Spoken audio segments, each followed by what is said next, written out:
भोजन भजन बैठ कर करना प्रारंभ कर दो।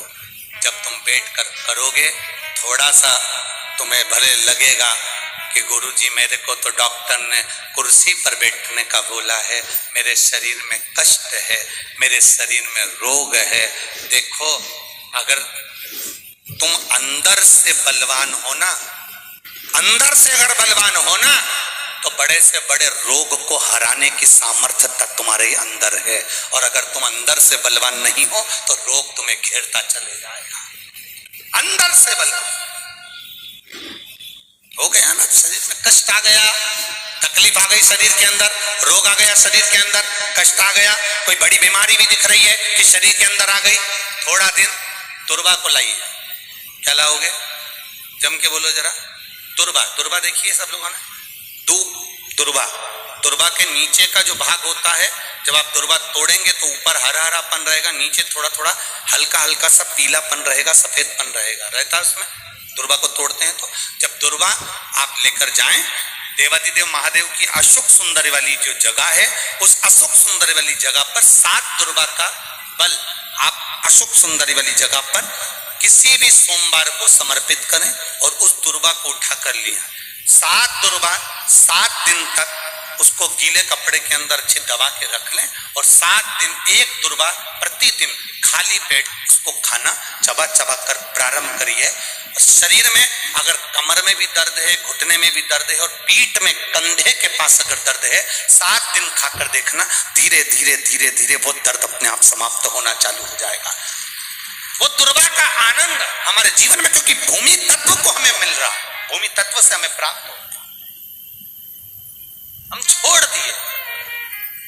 ना हमारा भजन जमीन पर है, ना हमारा भोजन जमीन पर, हम छोड़ कर करना। क्या होगा उससे, क्या फल मिलेगा उससे, कर कर देखिएगा।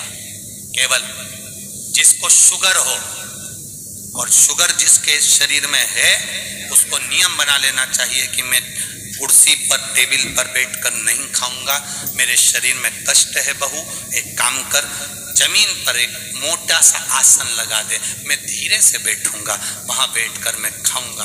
भोजन करो और भोजन करने के पहले एक बेलपत्र शिव पर चढ़ी हुई और भोजन करने के बाद एक बेलपत्र शिव पर चढ़ी हुई, केवल 3-4 दिन खाकर देखो और शुगर का लेवल जांच करवाना, वो लेवल में मिलेगी आपको। भोजन जमीन पर बैठकर करा जाए, भजन जमीन पर बैठकर करा जाए, जमीन का तत्व हमारे शरीर में होगा तो हमारे जीवन के रोगों को समाप्त करेगा। आज मिला ये शरीर, बड़ी मुश्किल से मिला। सोमनी को शरीर मिला था, शरीर का सदुपयोग नहीं कर पाई, अपनी काया के मद में चूर रही, सुंदरता में चूर रही, अपने दिखावे में चूर रही, उस शरीर को संवारती रही। वो शरीर ऐसा खराब हुआ कि कौड़ी का रोग हो गया, नेत्र से दिखना बंद। कई महाबलेश्वर मंदिर में गई, महाबल के दरवाजे पर गोकर्ण क्षेत्र में, और वहां जाकर भिक्षा मांगने के लिए तैयार हो गई, खड़ी हो गई, और सुबह से लेकर शाम हो गई पर भिक्षा के लिए उसको कुछ भी नहीं मिला, कुछ भी नहीं, कुछ ना। शिवरात्रि का दिन था, भगवान देवादिदेव महादेव का दिन, शिवरात्रि का दिन, खड़ी। अब शरीर में इतना गंध आ रहा है, शरीर में इतनी बदबू आ रही है, शरीर में इतनी दुर्गंध आ रही है कि पास में जाए तो जाए कौन, पास में पहुंचे कौन? इतना गंध शरीर में से आएगा तो कौन जाएगा? कोई ना गया। किसी एक को दया तो गया उसके पास कुछ भी नहीं था देने के लिए, केवल एक बेलपत्री, मात्र एक बेलपत्री। कोई जाते जाते उस सोमनी के हाथ में बेलपत्र पकड़ा गया, बेलपत्र सोमनी के हाथ में।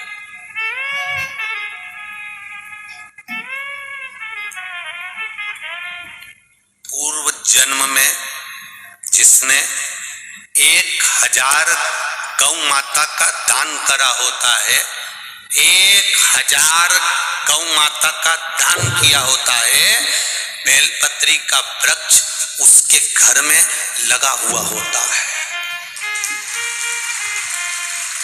अपने जीवन काल में जिसने 1000 गौ माता का दान दिया होता है, 1000 गौ माता का पूर्व में दान किया होता है, तब हमारे घर में एक बेलपत्री का वृक्ष लगा होता है, और घर में लगे बेलपत्री के वृक्ष को जो काटता है, समझ लेना उसने हजारों गौ हत्या एक साथ कर दी हो, इतना पाप उसके मस्तक पर चढ़ जाता है।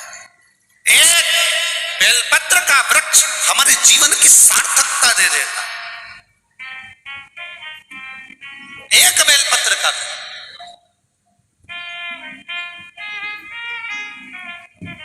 विष्णु पुराण को पढ़िएगा, कभी मौका मिले तो लिंग पुराण को पढ़िएगा, कभी मौका मिले तो गीता प्रेस गोरखपुर के शिव महापुराण को पढ़िएगा, कभी मौका मिले तो स्कंद पुराण को बड़े आनंद के साथ में पढ़िएगा, कभी मौका मिले तो देवी भागवत पढ़िएगा। उसमें लिखा है एक बेलपत्री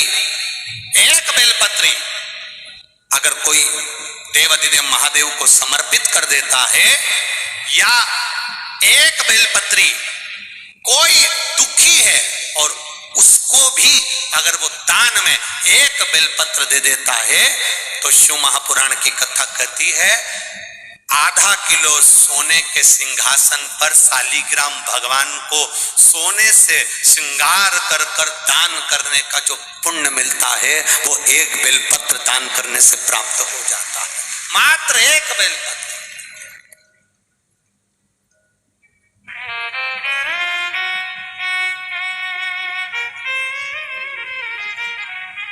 केवल एक ये जीवन का सुख देने वाली। अब वो सोमनी के हाथ में ब्राह्मण की जो कन्या थी, जो चंडाल के घर में जन्मी थी, अब उसके हाथ में एक बेलपत्र कोई पकड़ा कर चले गया, एक बेलपत्र। अब उसने पैसा एक ऐसी चीज होती है जो अंधे को भी नजर आता है। बोलो सही है कि गलत है? पैसा एक ऐसी चीज होती है जो अंधे को भी नजर आता है।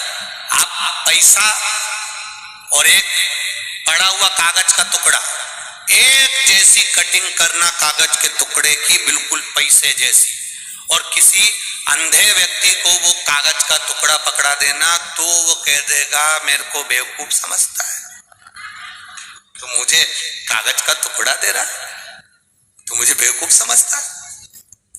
और अगर पैसा पकड़ा दिया तो पहचान जाए, मतलब पैसा अंधे को भी नजर आता है। तो जैसे ही सोमनी को वो दिया पत्ता बेलपत्र का, और बेलपत्र का पत्ता कोई देकर चले गया, वो कोई होगा शिव का भक्त, ओघड़ी होगा कोई, अड़भंगा होगा कोई, जिसने इसके शरीर में इतनी कोड़ी के शरीर की गंध तक ना ध्यान दी, और उसके हाथ में एक पत्ता पकड़ा दिया बेलपत्र का। बेलपत्र का पत्ता आया।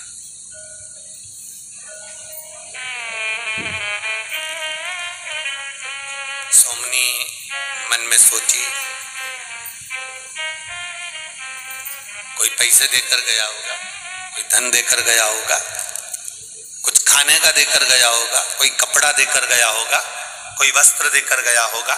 सोमनी ने विचार करा, जरा देखो। सोमनी ने जो उसको हाथ में लिया, तो हाथ में लिया तो वो पत्ता जो था, उसको नहीं मालूम कि ये बेलपत्र का है कि काय का, उसने तो बस पत्ते का स्पर्श करा। बताओ, मेरे को बेवकूफ बनाकर चले गया, कुछ भी ना दिया, ना खाने का दिया, ना ओढ़ने का दिया, ना पहनने का दिया, पत्ते को उठाकर फेंक दिया। और बेलपत्र का पत्ता फेंका उस सोमनी, और बेलपत्र का पत्ता फेंक कर सोमनी लड़खड़ाती, ठोकरे खाती अपने घर की ओर जाने लगी। दिन भर शिवरात्रि का निकल गया, रात भर निकल गया, इसको ना भोजन मिला, ना रात को ये सो सकी, क्योंकि रात भर चलती चलती अपने घर की ओर चले जा रही है, भटक रही है। इसको नहीं मालूम कि आज शिवरात्रि है, और वो पत्ता जो इसने पटका था, हवा तेज चढ़ गई, और हवा जो चली तो वो पत्ता उड़ते उड़ते महाबलेश्वर के शिवलिंग पर जाकर गिर गया। शिवलिंग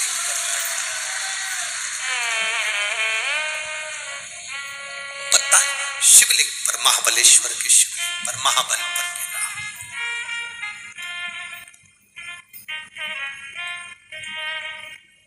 सुबह का ब्रह्म मुहूर्त था। सोमनी ठोकर खाकर जमीन पर गिरी थी। कौड़ी शरीर था, आंख से अंधी थी, रोगग्रस्त थी। प्राण छूट गए। प्राण छूटे तो मेरे देवाधिदेव महादेव नंदी लेकर उसके लिए खड़े थे। नंदी लेकर, मेरे महादेव नंदी लेकर उसके सामने